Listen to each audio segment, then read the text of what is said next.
नमस्कार साथियों, future classes YouTube channel पर आप सभी का स्वागत है।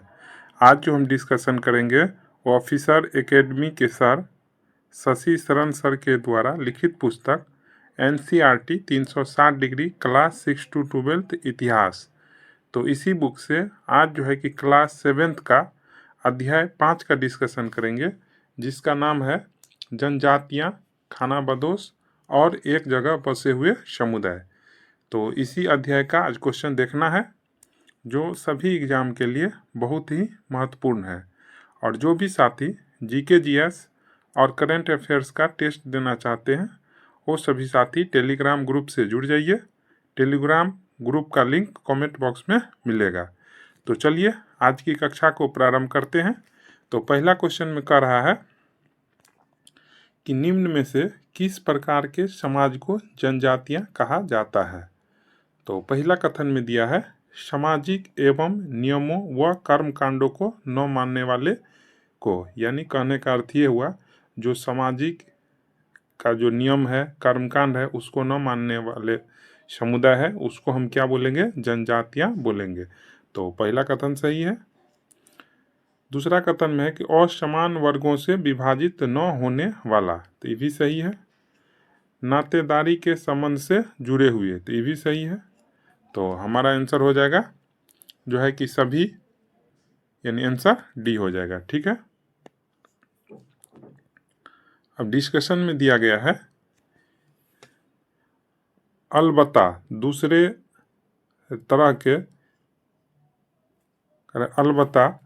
दूसरे तरह के समाज भी उस समय मौजूद थे। उपमहाद्वीप के कई समाज ब्राह्मणों द्वारा सुझाए गए सामाजिक नियमों और कर्मकांडों को नहीं मानते थे और न ही वे कई असमान वर्गों में विभाजित थे। अक्सर ऐसे समाज को जनजातियां कहा जाता रहा है। अब नेक्स्ट क्वेश्चन है 2। इसमें कह रहा है कि निम्नलिखित में से जनजातियों के संदर्भ में कौन सा कथन सही है। तो पहला कथन में कह रहा है कि प्रत्येक जनजाति सदस्य नातेदारी के बंधन से जुड़े होते थे, तो ये सही है। जनजातियां अपना जीविकापार्जन खेती और शिकार, संग्राहक या पशुपालक के रूप में करते थे, तो ये भी सही है। ये ब्राह्मणों के द्वारा सुझाए गए सामाजिक नियमों और कर्मकांडों को मानते थे, तो ये गलत है, नहीं मानते थे। कुछ जनजातियां खानाबदोश थी और वे एक जगह से दूसरे जगह घूमती रहती थी, तो ये सही है। तो हमारा आंसर हो जाएगा बी, 1, 2, 4 सही है। डिस्कशन में दिया गया है कि अलबत्ता दूसरे तरह के समाज भी उस समय मौजूद थे। उपमहाद्वीप के कई समाज ब्राह्मण द्वारा सुझाए गए सामाजिक नियमों और कर्मकांडों को नहीं मानते थे और न ही वे कई असमान वर्गों में विभाजित थे। अक्सर ऐसे समाजों को जनजातियां कहा जाता रहा है। प्रत्येक जनजाति के सदस्य नातेदारी के बंधन से जुड़े होते थे। कई जनजातियां खेती से अपना जीविकोपार्जन करती थी। कुछ दूसरी जनजातियों के लोग शिकारी, संग्राहक या पशुपालक होते थे। प्रायः वे अपने निवास स्थान के प्राकृतिक संसाधनों का पूरा इस्तेमाल करने के लिए इन गतिविधियों को मिला जुला रूप अपनाते थे।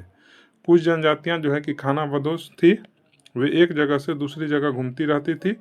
जनजातियां समूह संयुक्त रूप से भूमि और चारागाहों पर नियंत्रण रखते थे और अपने खुद के बनाए नियमों के आधार पर ही परिवार के बीच इनका बंटवारा भी करते थे। अब नेक्स्ट क्वेश्चन है 3। इसमें कह रहा है कि जनजातियां अपना जीविकापार्जन किस प्रकार करती थी, तो किस प्रकार करके? तो पशुपालन करके भी करते थे, खेती करके भी करते थे और शिकार करके भी करते थे। तो इस प्रकार हमारा आंसर क्या हो जाएगा? इनमें से सभी, यानी डी। कह रहा प्रत्येक जनजाति के सदस्य नातेदारी के बंधन से जुड़े होते थे। कई जनजातियां खेती से अपना जीविकापार्जन करती थी, तो कुछ दूसरी जनजाति के लोग शिकारी, संग्राहक या पशुपालक थे। अब नेक्स्ट क्वेश्चन है 4। इसमें कह रहा है कि निम्न में से खोखर जनजातियां किस क्षेत्र में अधिक प्रभावशाली थी, तो किस क्षेत्र में? पंजाब क्षेत्र में। किस क्षेत्र में? पंजाब क्षेत्र में। कह रहा जनजातियां लोग भारत के लगभग हर क्षेत्र में पाए जाते थे। किसी भी एक जनजाति का इलाका प्रभाव समय के साथ साथ बदलता रहता था। कुछ शक्तिशाली जनजातियों का बड़े इलाकों पर नियंत्रण था। पंजाब में खोखर जनजातियां 13वीं और 14वीं सदी के दौरान बहुत प्रभावशाली थी। नेक्स्ट क्वेश्चन है 5, इसमें कह रहा है कि निम्न में से उत्तर पश्चिम में रहने वाली शक्तिशाली जनजाति कौन थी? तो बलोच। कौन थी? बलोच। कह रहा है उत्तर पश्चिम में एक और विशाल एवं शक्तिशाली जनजाति थी बलोच। ये लोग अलग अलग मुखिया वाले कई छोटे छोटे कुलों में बटे हुए थे। पश्चिमी हिमालय में गड्डी गरियों की जनजाति रहती थी। उपमहाद्वीप के सुदूर उत्तरी पूर्वी भाग पर भी नागा, अहोम और कई दूसरी जनजाति का पूरी तरह प्रभुत्व था। नेक्स्ट क्वेश्चन है 6, इसमें कह रहा है निम्न में से कौन सा कथन असत्य है? तो पहला कथन में कि जनजाति लोग लिखित दस्तावेज नहीं रखते थे, लेकिन समृद्ध रीति रिवाजों, वाचिक मौखिक परंपराओं का वे संरक्षक थे। तो सही है। इतिहासकार जनजातियों का इतिहास लिखने के लिए वाचिक या मौखिक परंपराओं को इस्तेमाल करने लगे। ये भी सही है। 13वीं और 14वीं शताब्दी के दौरान पंजाब के अहोम जनजाति बहुत ही प्रभावशाली थी। तो ये गलत है। उत्तर पश्चिम में रहने वाली शक्तिशाली जनजाति बलोच थी। तो ये सही है। तो हमको ढूंढना था कौन सा कथन असत्य है। तो सी कथन असत्य है, इसीलिए हमारा आंसर हो जाएगा सी। डिस्कशन में दिया गया है कि समकालीन इतिहासकारों और मुसाफिरों ने जनजातियों के बारे में बहुत कम जानकारी दी। कुछ अपवादों को छोड़ दे तो जनजाति लोग भी लिखित दस्तावेज नहीं रखते थे, लेकिन समृद्ध रीति रिवाजों और वाचिक मौखिक परंपराओं का वे संरक्षण करते थे। ये परंपराएं हर नई पीढ़ी को विरासत में मिलती थी। आजकल के इतिहासकार जनजातियों का इतिहास लिखने के लिए इन वाचिक परंपराओं को इस्तेमाल करने लगे हैं। जनजाति लोग भारत के लगभग हर क्षेत्र में पाए जाते थे। किसी भी एक जनजाति का इलाका और प्रभाव समय के साथ साथ बदलता रहता था। कुछ शक्तिशाली जनजातियों का बड़े इलाकों पर नियंत्रण था। पंजाब में खोखर जनजाति 13वीं और 14वीं सदी के दौरान बहुत प्रभावशाली थी। उत्तर पश्चिम में एक और विशाल एवं शक्तिशाली जनजाति थी बलोच। ये लोग अलग अलग मुखियों वाले कई छोटे छोटे कुलों में बटे हुए थे। पश्चिम हिमालय में गड्डी गारियों की जनजाति रहती थी। उपमहाद्वीप के सुदूर उत्तरी पूर्वी भाग पर भी नागा, अहोम और कई दूसरी जनजाति का पूरी तरह प्रभुत्व था। अब नेक्स्ट क्वेश्चन है 7, इसमें कह रहा है अकबर के प्रसिद्ध सेनापति राजा मान सिंह ने चेर लोगों पर हमला कब किया था? तो ये कब किया था? तो 1591 में किया था। कब किया था? 1591 में। डिस्कशन में दिया गया है कि मौजूदा बिहार और झारखंड के कई इलाकों में 12वीं सदी तक चेर सरदार शाहियों का उदय हो चुका था। बादशाह अकबर के प्रसिद्ध सेनापति राजा मान सिंह ने 1591 में चेर लोगों पर हमला किया और उन्हें परास्त किया।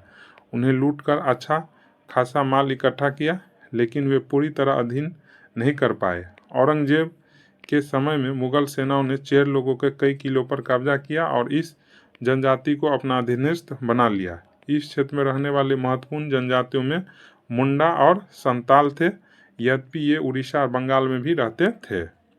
अब नेक्स्ट क्वेश्चन है 8, इसमें कह रहा है मुगल सेनाओं ने किसके समय में चेर जनजाति को अपना अधीनस्थ कर लिया था? किसके समय? औरंगजेब के समय में।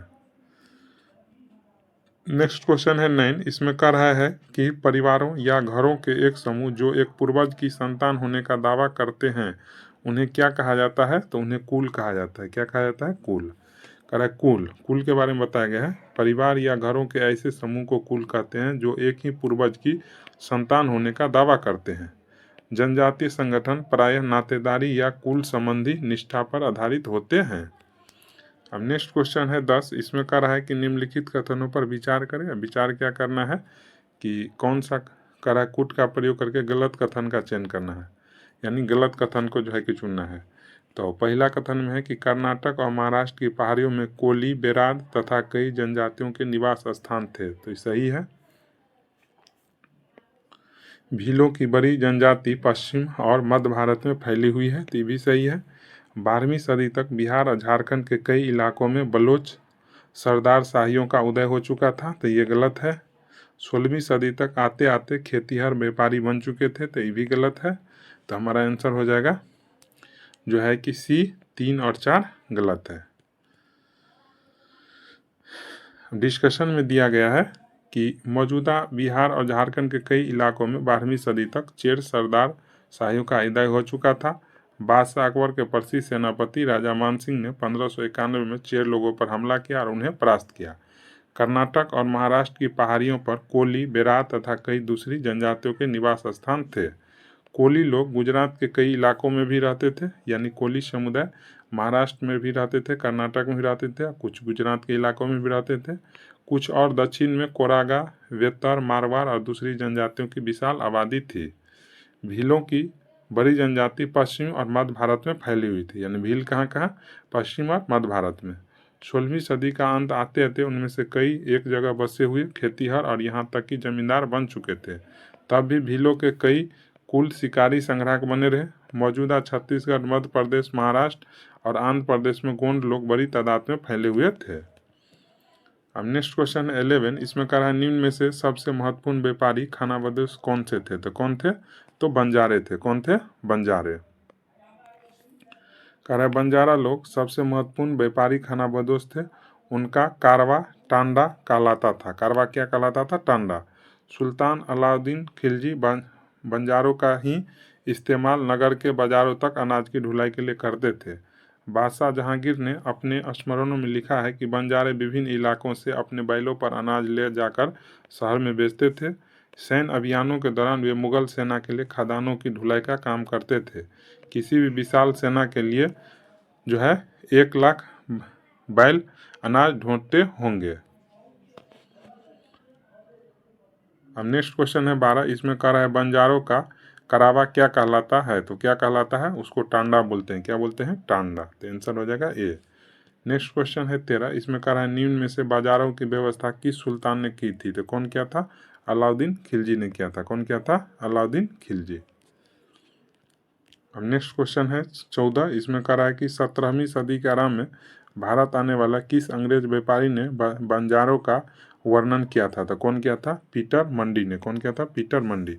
कह रहा है 17वीं सदी के आरंभ में भारत आने वाला एक अंग्रेज व्यापारी पीटर मंडी ने बंजारों का वर्णन किया। नेक्स्ट क्वेश्चन है 15, इसमें कह रहा है निम्न में से किन्हें ब्राह्मणों द्वारा जातियों के रूप में मान्यता दी गई? तो सुनार को, लोहार को, बढ़ई को। तो हमारा आंसर हो जाएगा उपर्युक्त सभी को जो है जातियों के रूप में मान्यता दिया गया। करा जैसे जैसे अर्थव्यवस्था और समाज की जरूरतें बढ़ते गई, नए हुनर वाले लोगों की आवश्यकता पड़ी। वर्णों के भीतर छोटी छोटी जातियां उभरने लगी। उदाहरण के लिए ब्राह्मणों के बीच नई जातियां सामने आई। दूसरी ओर कई जनजातियों और सामाजिक समूह की जाति विभाजित समाज में शामिल कर लिया गया और उन्हें जातियों का दर्जा दे दिया गया। विशेषज्ञता प्राप्त शिल्पियों जैसे कि सुनार, लोहार, बढ़े और राजमिस्त्री को भी ब्राह्मणों द्वारा जातियों के रूप में मान्यता दी गई। वर्ण की बजाय जाति समाज के संगठन का आधार बनी। नेक्स्ट क्वेश्चन है 16, इसमें कह रहा है कि निम्नलिखित में से रातकारों के लिए क्या कामकाज तय किए गए? तो कौन सा कामकाज तय किया गया था? तो रथों और गाड़ियों का निर्माण करना, मूर्तियां स्थापित करना, मंदिरों के द्वारा बनाना। तो ये सभी काम किया था। तो हमारा आंसर हो जाएगा डी, उपयुक्त में से सभी। करा वे रथकार यानी शाब्दिक अर्थ रथ बनाने वाले लोग की सामाजिक स्थिति पर विचार विमर्श कर रहे थे। उन्होंने इस जाति के कामकाज तय किए जिसमें वस्तुकला जैसे कि रथों और गाड़ियों का निर्माण करना, मंदिर द्वार बनाना, मूर्तियां स्थापित करना, बलि के लिए लकड़ियों से बने साज सामान तैयार करना, मंडप बनाना और राजा के लिए जेवर बनाना शामिल थे। अब नेक्स्ट क्वेश्चन है 17, इसमें कह रहा है कि निम्नलिखित में कथनों पर विचार करें। अब विचार क्या करना है कि कौन सा कथन सही है। तो पहला कथन में दिया है कि गोंड लोग गोंडवाना नामक विशाल वन प्रदेश में रहते थे। सही है। ये लोग स्थानांतरित कृषि अर्थात जगह बदल करके खेती करते थे। ये भी सही है। गोंड जनजाति छोटे छोटे कुलों में बटी हुई थी। ये भी सही है।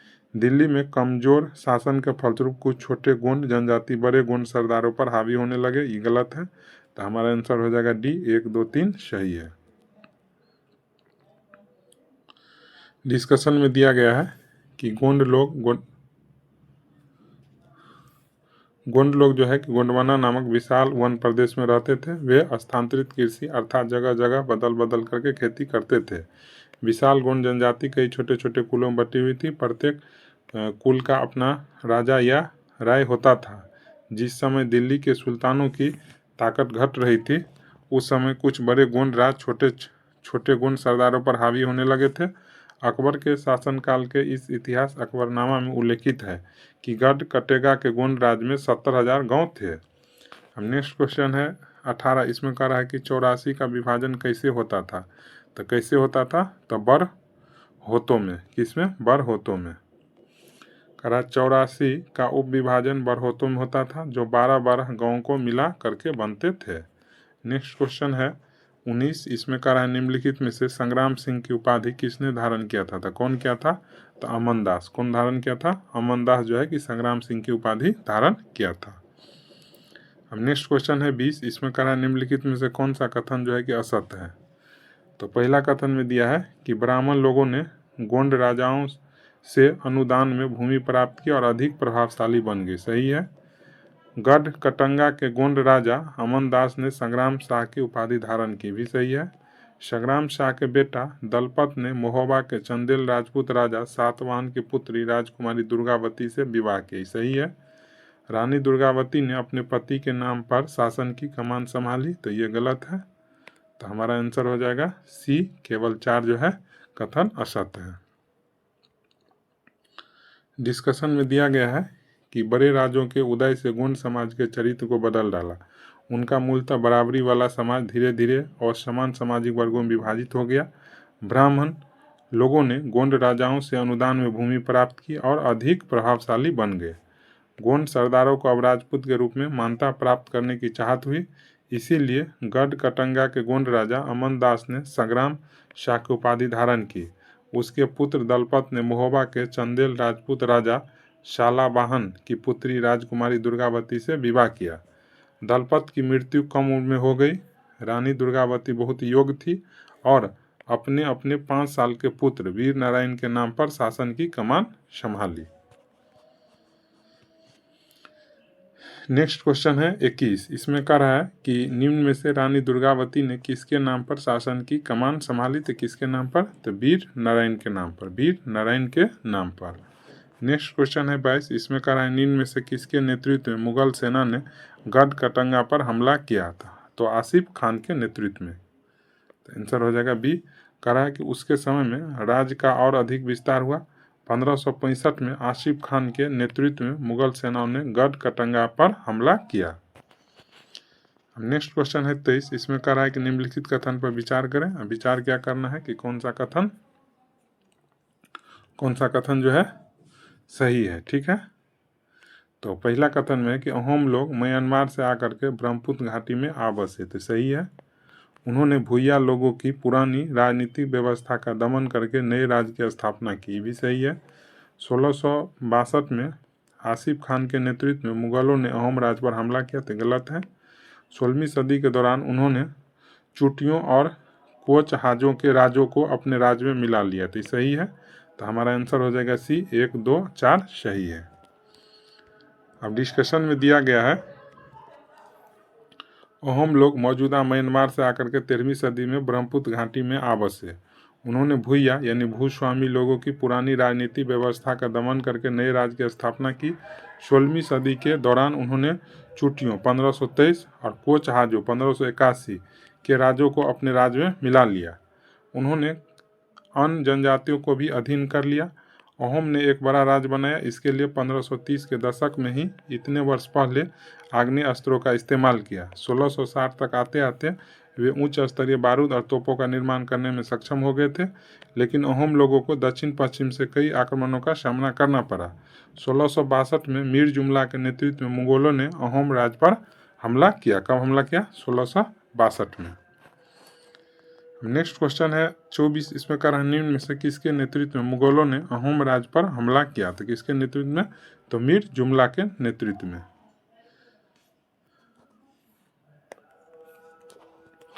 नेक्स्ट क्वेश्चन है 25, इसमें कह रहा है किस जनजाति समूह ने असम में शक्तिशाली राज स्थापित किया। तो कौन किया? तो अहोम राज। अहोम राज कह रहा अहोम लोग मौजूदा म्यांमार से आकर के 13वीं सदी में ब्रह्मपुत्र घाटी में आ बसे। उन्होंने भूया भूस्वामी लोगों की पुरानी राजनीतिक व्यवस्था का दमन करके नए राज्यों की स्थापना की। 16वीं सदी के दौरान उन्होंने चूटियों 1523 कोच हाजों 1581 के राज्यों को अपने राज्य में मिला लिया। उन्होंने कई अन्य जनजाति को भी अधीन कर लिया।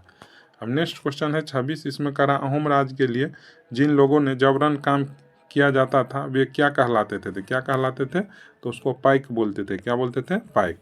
कह रहा अहोम राज बेगार पर निर्भर था।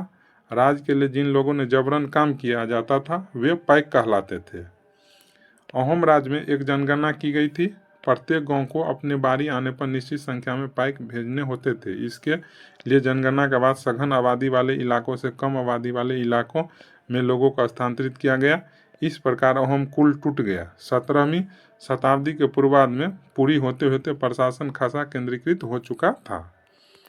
अब नेक्स्ट क्वेश्चन है 27, इसमें कह रहा है अहोम समाज कुलों में विभाजित को क्या कहा जाता था? तो क्या कहा जाता था? तो उसको खेल कहा जाता था। कह रहा अहोम समाज कुलों में विभाजित था जिन्हें खेल कहा जाता था। अब नेक्स्ट क्वेश्चन है 28, इसमें कह रहा है निम्नलिखित कथन पर विचार करें। अब विचार क्या करना है कि कौन सा कथन सही है, कौन सा कथन सही है। तो पहला कथन में दिया है कि अहोम लोग चावल की खेती के लिए नए नए तरीके भी अमल में लाए, तो गलत है।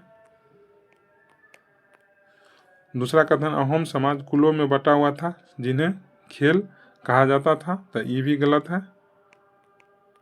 अहोम राजाओं में हिंदू धर्म अपनाने के बाद अपने पारंपरिक आस्थाओं को पूरी तरह से छोड़ दिया था, सही है।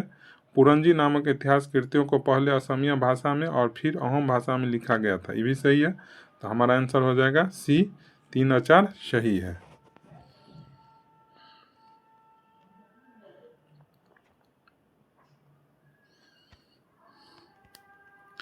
अब नेक्स्ट क्वेश्चन है 29, इसमें कह रहा है कि शिव सिंह के काल में अहोम लोगों का प्रधान धर्म कौन सा बन गया? तो कौन सा बन गया?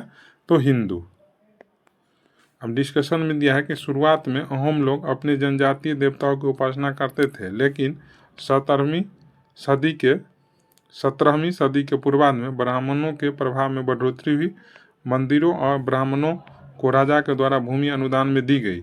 शिव सिंह जो 1714 से 44 तक शासन किया था के काल में हिंदू धर्म वहाँ का प्रधान धर्म बन गया था, लेकिन अहोम राजाओं ने हिंदू धर्म को अपनाने के बाद अपनी पारंपरिक अवस्थाओं को पूरी तरह से नहीं छोड़ा था। तो इस प्रकार आज का डिस्कशन हो गया। आशा करते हैं आप सभी साथियों को अच्छा लगा होगा। अच्छा लगा हो तो चैनल को सब्सक्राइब कीजिए, लाइक कीजिए, अपने दोस्तों को शेयर कीजिए। धन्यवाद।